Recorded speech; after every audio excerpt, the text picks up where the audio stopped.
তিন বোন আমরা গই ওই আমি ভাই বোনের সবাই বড় আমার ছোট ভাইয়েরা গো। নগরীর হালি শহরে সেহরির সময় গ্যাস লাইনের বিস্ফোরণে দগ্ধ একই পরিবারের 9 জনের মধ্যে রানী আক্তার নামে এক নারীর মৃত্যু হয়েছে। সোমবার 23 ফেব্রুয়ারি বিকেলে উন্নত চিকিৎসার জন্য চট্টগ্রাম থেকে ঢাকা নেওয়ার পথে কুমিল্লার কাছে তার মৃত্যু হয়। এর আগে সোমবার ভোরে হালি শহরের এইচ ব্লকের এসি মসজিদ সংলগ্ন হালিমা মঞ্জিল নামের একটি ভবনের 3য় তলায় এই ভয়াবহ দুর্ঘটনা ঘটে। দগ্ধ রানী আক্তারের শরীরের 100% পুড়ে গিয়েছিল বলে জানিয়েছিলেন চিকিৎসকেরা।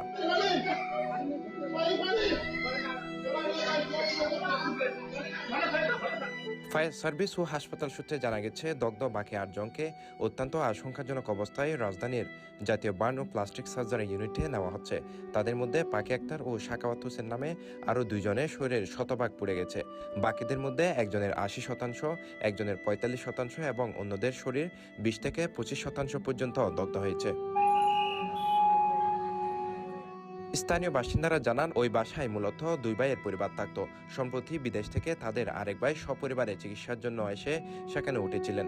দুর্ঘটনায় 3টি পরিবারের সদস্যরাই দগ্ধ হয়েছেন। বর্তমানে চট্টগ্রাম থেকে ঢাকা অভিমুখে ছুটছে একাধিক অ্যাম্বুলেন্স, আর স্বজনদের কান্নায় ভারী হয়ে উঠছে রাজপথ।